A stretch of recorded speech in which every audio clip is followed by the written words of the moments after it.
I am. So I walk in there as the only black woman, and when they're going left, I'm flying right.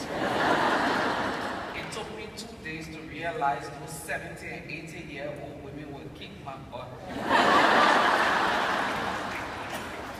But I'm still hanging in there because sometimes they will look at me and say, girl, even though you're a little bit off, but you're doing good. So I'm there for the encouragement and the sisterhood. It's truly an honor to be here, and I want to say thank you to the Professional Business Women of California for having me, to Jackie, Nicole, and the team, Dale, who has been working with my team to get me here. I would like to say a special thanks to God for His mercies and grace upon my life. I would also like to wish all of you fantastic women in here happy International Women's Day.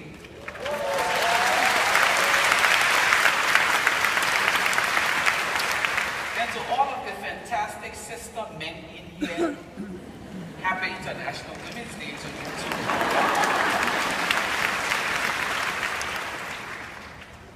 I came back from London a few days ago and got to the airport and saw 3 Homeland Security people waiting for me. And I took a deep breath and put on my brave face. And they escorted me. You know, they have this huge line of people processing. Once you're not American, you have to stand on line. Anybody know what I'm talking about? So they just kind of like stopped the whole line and glided me through. And I was shocked. And then the guy stamping my passport asked, what is so special about this passenger? And all 3 of them answered, we don't know.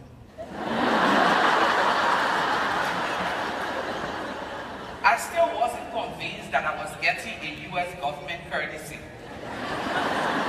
After I grabbed my bag, I walked through and the guy said, thank you, ma'am, and have a good evening. But one of the women ran after me and said, what work do you do? I said, I'm an activist. She said, that's it? I said, well, I'm a Nobel laureate. Fantastic. So I got home and my 17-year-old is backstage. She's here with me. And I was telling the story. And she said, Mama, where did you give a speech recently? And I said, well, at a high school in New York.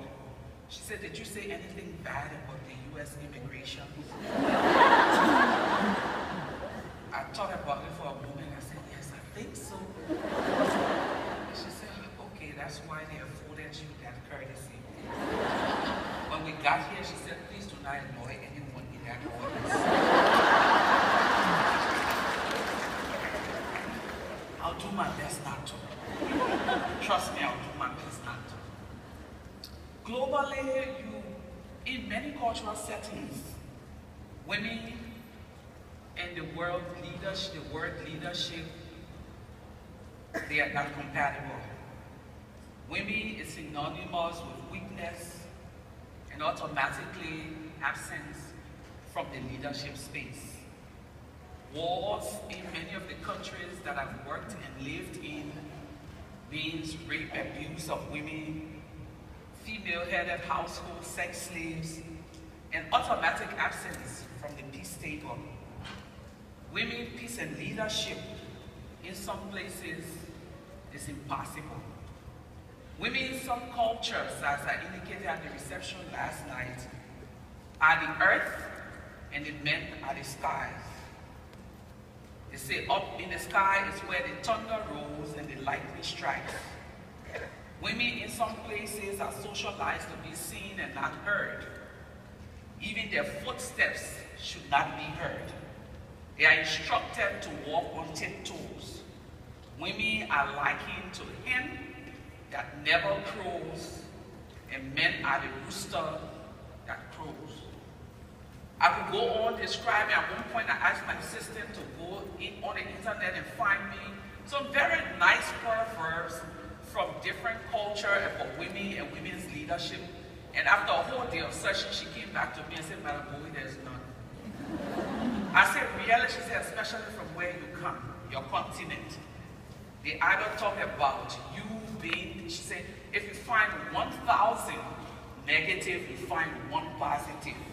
And all of the positive is either of the beauty or marriage or childbearing. I was really embarrassed for my continent because I could just imagine how traumatized this young American girl was trying to figure out the world that I come from. I grew up in a country in Liberia that I like to describe as a place of many contradictions. Growing up as a child, when you sat on the bus, they would say to you, the men in the bus, stand up and let the women sit. At church, if the seats were filled, they would say to the men, can you please go out so that the women would sit? There were many different things. I mean, women in my country when I was growing up were honored publicly. But this is the same country that the same women who were honored publicly were abused privately. They were beaten. There was no law on rape because nobody in parliament in those days could determine what rape was. The women, there's still no law on domestic violence, and I observed as a child, if a man was beating his wife in public and the police was called, the first thing they would say to them is, can you take it in your house and do disturb public peace? So we had this kind of contradiction and observing the kind of contradictions in our community as we grew up. We went to war in 1989. The revolutionaries, they cited nepotism, corruption, and all of the different things that they used to mobilize the underprivileged and the underserved in society. During the early years of the war, there were women groups who continued to do the traditional roles that women would play in these situations, providing food, giving shelters, going to the peace talk and kneeling down before the warlords and begging them for peace. We had seen 1 million internally displaced people, 500,000 refugees, infrastructure destruction that we're still trying to come out of even 12 years after the war. A group of friends and I decided one day enough was enough.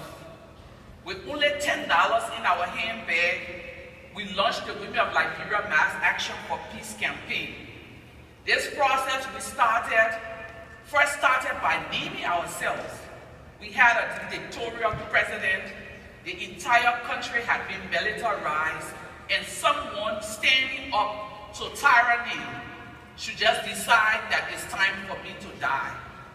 The first day we wrote a statement, and in that statement we had said, we're tired of war, we're tired of the militarization of our young people, the killing, the maiming, the raping.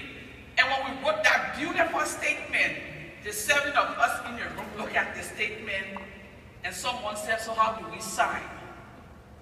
And someone said, oh, let's just sign the Women of Liberia.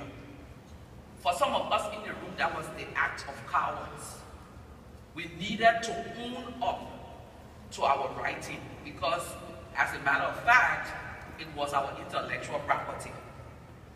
So each and every one of us decided at that moment we were signing that document with our names and address, and we called the press with $10 and asked them to publish in a local newspaper.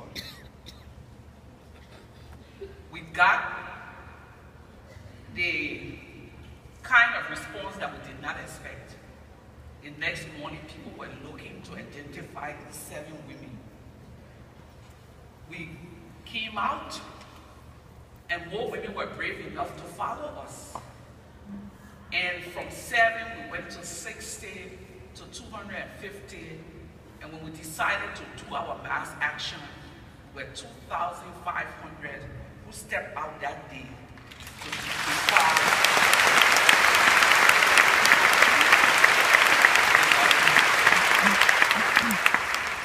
We built a formidable movement. We re-socialized ourselves because remember we came from a background where we had been socialized to walk on tiptoes. We re-socialized ourselves to be seen and heard. We taught ourselves to walk loudly. We refused to sit when seats were offered us especially if it was not a comfortable place. We were determined to stand up for what we believed in for as long as it took. We forced our way into discussions about peace and rebuilding. We were determined to never be on the sidelines of any conversation. In 2003, there was a huge military delegation from the US government, EU, African Union, and they had come to Ghana to discuss the peace of Liberia and the role of the military. Someone, because we have become a familiar face on the grounds of the peace talks, someone saw us and said, these women will not be allowed to access where we find ourselves. So they hid themselves from us. One of the security of one of the generals came and said they are in this conference room. They came out of their meeting and saw us standing with our placards, and accusations started flying. Someone told them, who told them? But we were determined as women when we stepped out that we were going to do whatever it took to bring peace and stability and sanity back to our nation.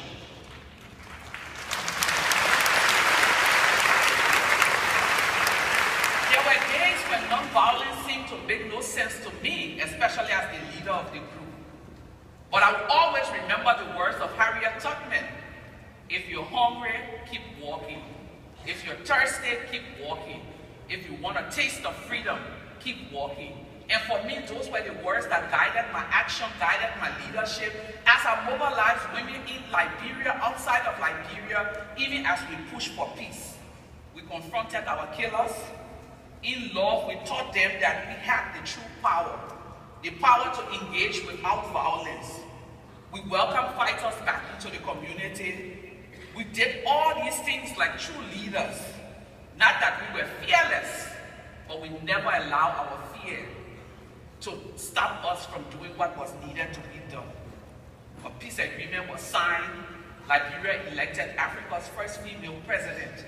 But in all of the work we did as women leaders, there were two things that we did, especially according to the Proverbs that you read about African women every day.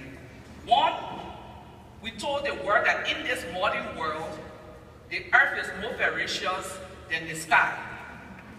When the thunder roll and the lightning strike and the earthquake roll and the tsunami strike, it makes the thunder and the lightning look like babies. The second myth that we debunked as we did the work that we did, hen do crow. But their crowing is strategic, timely, and signifies the dawn of a new era, a new social and political order. Unlike the rooster that crows to announce another boring day.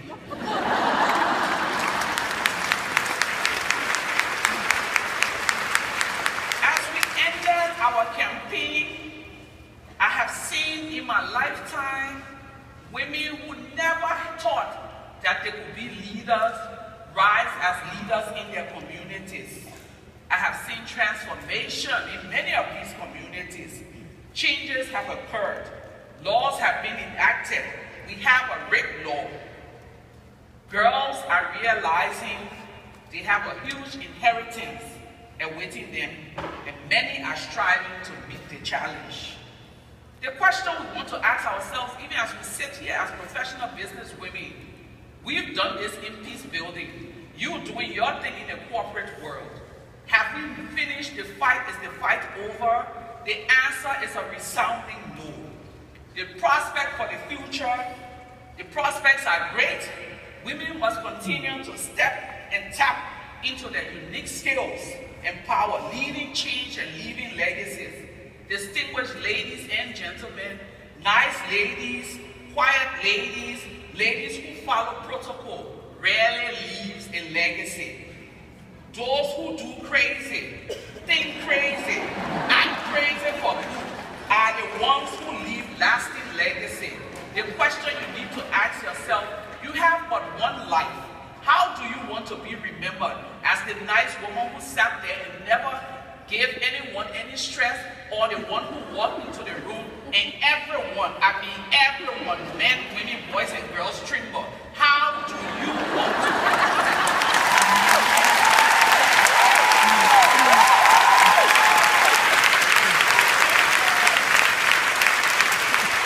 Personally, I want to be remembered as the one who lived crazy, challenged the status quo, and made history.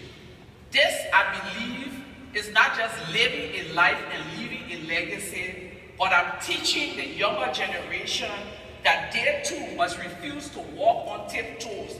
They have to, because those who walk on tiptoes never leave large prints as they leave the room that they're walking out of.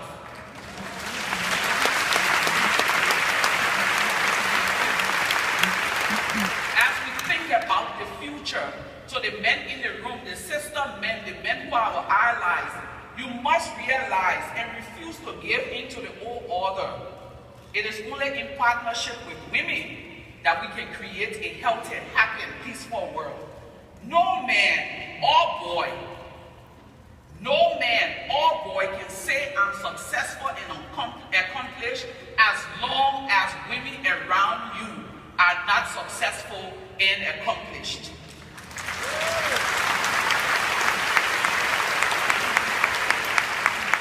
In our native language, we are often told if there is a male suitor and you're interested in him, go back to his house and take a look at his mother. The state of his mother will determine your state several years later.